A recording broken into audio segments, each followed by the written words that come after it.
Hello and नमस्ते सबैजनालाई। म चाहिँ आज मेरो बुढाको युट्युब च्यानलमा आएकी छु।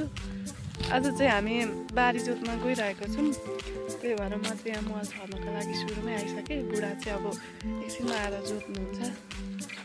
बिहानदेखिको छरेको मल चाहिँ दिनभरि अब आज छर्नुपर्ने हुन्छ।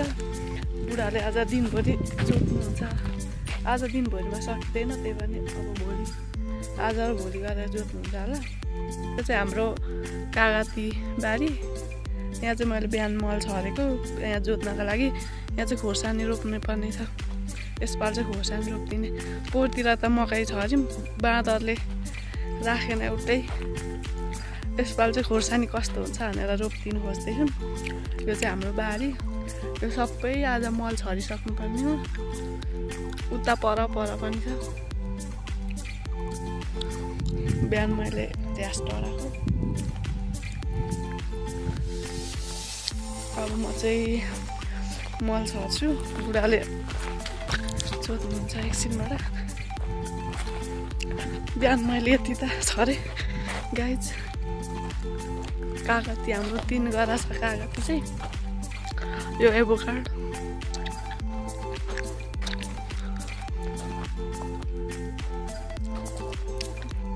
मेरो बुढाले चाहिँ मिसिन लिएर आउँदै हुनुहुन्छ त्यहाँ। हेरौँ आज कति जोत्नु हुँदो रहेछ। सकिएन भने भोलि जोत्ने हो। दुःख त गर्नु नि, के गर्नु र। बाँदरले केही गरी खान दिँदैन। त्यही भएर यसपालि चाहिँ अक्काबारे खोर्सानी लाउने हो। अनि कस्तो हुन्छ।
मैले चाहिँ 3 गरा मल छरिसकेँ। कस्तो गर्मी भयो कि, त्यही भएर एकछिन हाउमा बसेको। यहाँ फर्स्टै गर्मी छ कि अचेल चाहिँ। बुढा चाहिँ अब हाम्रो चाहिँ मिसिन बिग्रेर माथि कान्छा अङ्कलहरूको मिसिन लिन जानुभएको थियो। आउनुभएको छैन, कतिखेर जोत्नुहुन्छ। अब म चाहिँ उता अझै छर्नुपर्ने अझै बाँकी छ। आज सकेन भने भोलि गर्नुपर्छ। अब बुढाले चाहिँ अब सुरु गर्नुभएको थियो, अफ भइहाल्यो के भएर। अब माथि कान्छा अङ्कलको लिएर चाहिँ सरासरी जोत्नुहुन्छ। अनि मैले मल छरिदिइहालेको छु। मल पुर्नुहुन्छ आज। अब 1-2 दिनपछि मल्चिङ गरेर खोर्सानी रोपिहाल्ने हो। के गर्नु गाइज, गाउँले जीवन, काम त गर्नै पर्यो। तर यहाँ बाँदरले अलिक दुःख दिन्छ क्या हाम्रोतिर चाहिँ। बाँदर धेरै लाग्छ। मकै रोपिन्थ्यो सदा त यता, मकै कोदो रोपिन्थ्यो। बाँदरले खानै दिँदैन। के गर्नु अब अक्काबारी खोर्सानी रोप्ने हो, फलाउने हो, बेच्ने हो, पैसा कमाउने हो नि त गाइज। यस्तै छ जिन्दगी। घरमा चाहिँ मम्मी बाबा नानी हुनुहुन्छ। बुढा अझै आउनु भएन। के गर्नु गाइज, पैसा त कमाउनै पर्यो। कागती पनि फल्दैन। यसपालि चाहिँ मल सबै कागतीमा लगाइदिएको छ। हेरौँ कस्तो हुन्छ। कागती हाम्रो चाहिँ 3 गरा छ कि कागती। माथि घर छेउमा पनि छ चाहिँ त्यहाँ चाहिँ राम्रो छ। यता चाहिँ मल नपुगेकोले फलेकै छैन क्या खासै। अब यसपालि चाहिँ बेलैमा मल जल चाहिँ गरिएको छ होइन गाइज। अब कस्तो हुन्छ हेरौँ। हेलो गाइज, म चाहिँ मेसिन लिने गएको थिएँ। हाम्रो चाहिँ मेसिन कबाडिज भएर मेसिन बिग्रेको थियो। त्यही भएर चाहिँ म मिसिन दिनु गएको थिएँ। म फाइनली आइपुगेँ लगभग 2-3 घन्टामा। यो बन्जाक्रीले के अरे भ्लग बनाउँदै थियो, मलाई केही पनि थाहा छैन। बोल्नु चाहिँ बोल्दै थिएँ, के बोल्दै थिएँ मलाई थाहा छैन। म चाहिँ अहिले भर्खरै आइपुगेर मेरो फोन भर्खरै हात परिरहेको छ बिहानदेखि। फर्स्ट टाइम हो क्या, म चाहिँ बोल्नु पनि जान्दिनँ। यो बाउलाई फोन चोरेर बनाएको क्या मैले चाहिँ। के बनाएको छ मलाई केही पनि थाहा छैन होइन।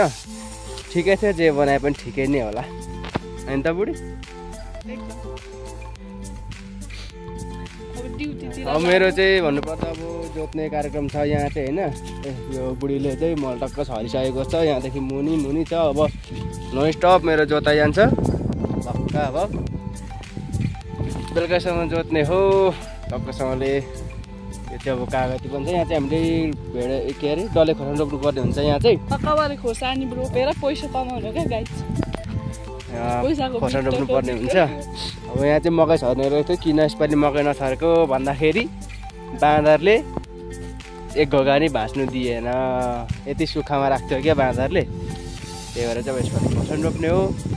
तर रोप्नु त हुन्थ्यो, आकाशबाट पानी नपरेको वर्षा दिन हुन आँट्यो। नेपालको मरुभूमि भनेर कहाँ कुन ठाउँलाई चिनिन्छ भनेर कसैले सोध्यो भने चाहिँ बास्तिम भन्नु राइट एन्सर हुन्छ। नेपालको मरुभूमि भनेर चाहिँ बास्तिमलाई चिनिन्छ है त गाइस। अब म जोत्छु होइन, जोतेपछि म भिडियो नि बनाउँदै गर्छु। बुझ्छ? अब हावा चाहिँ भयङ्कर चल्दैछ नि त। ल भिडियो नि बनाउँदै गर्नेछौँ हामी, काम पनि गर्दै जानेछौँ है त। कसले लाइक सब्सक्राइब गर्नुभएको छैन गरिदिनु होला, जति सक्दो सेयर गरिदिनु होला, सपोर्ट गरिदिनु।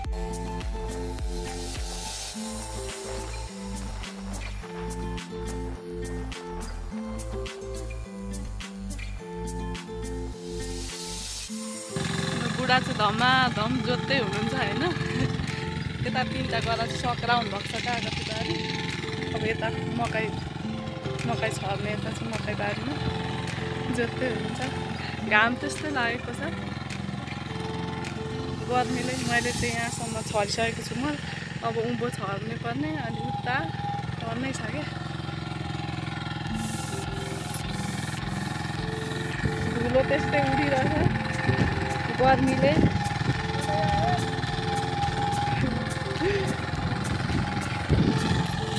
राम धुलो पनि मान्छे नै मेरो बुढा नै कता हुनुहुन्छ भन्दै हेर्ने बेला भयो। अब धुलोले त केही त देखिँदै छैन। यस्तो हावा चल्दैछ, घाम लागिरहेछ, पानी पर्नु छैन।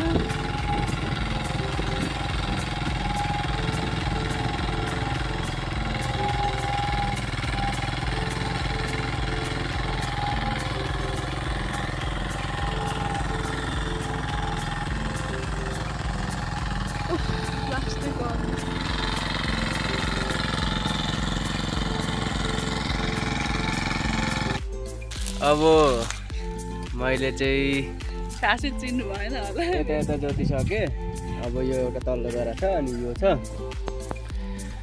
धुलोले चाहिँ लगभग म चिनिन्न होला, त्यो दाँत मात्र सेतो देखिँदै होला, त्यत्तिकै पनि कालो छाला। अनि धुलोले गर्दा त दुईजना कालो है फेरि। म चाहिँ सेतै छु नि, सेतो जोडी हुने कालो मिल्छ नि त होइन त। एकजना गोरो र एकजना कालो भन्ने त मिल्दैन क्या कुरो। त चाहिँ गोरो त चाहिँ कालो भन्ने कुरो हुन्छ कि यसरी नै कि दुईजना कालो हो भन्ने चाहिँ कुरो मिल्छ।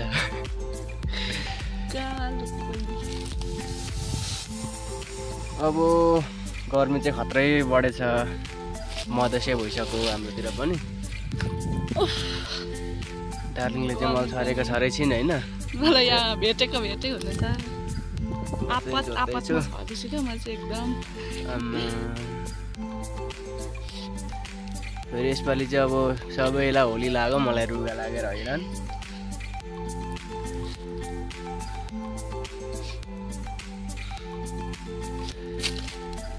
मेरो त दाँत मात्र सेतो देखिन्छ त, अनुहार त पुरै कालो देखिन्छ त। घामले डढ्यो कि के हो कि क्यामेराले यस्तो निकालो मलाई।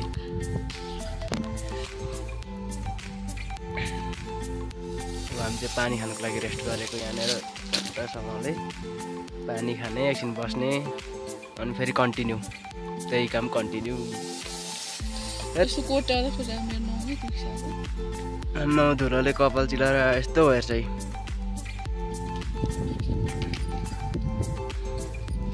साडी घाँट्दै लैजा कुन छ राम्रो हो कपाल तपाईँको चाहिँ राम्रो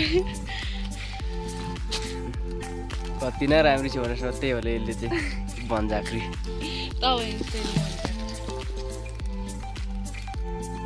अब आधी उधी जति सक्यो होला होइन आधी उधी सक्यो कोन त बिहान देखि अरेको तैँले झन् हातको नङै दुखिसक्यो कति गाडिएको त फेरि काम गर्दा के दुख्छ नि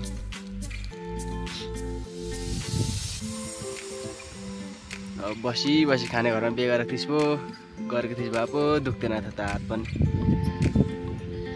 यस्तै जिन्दगी ठिक छ बसी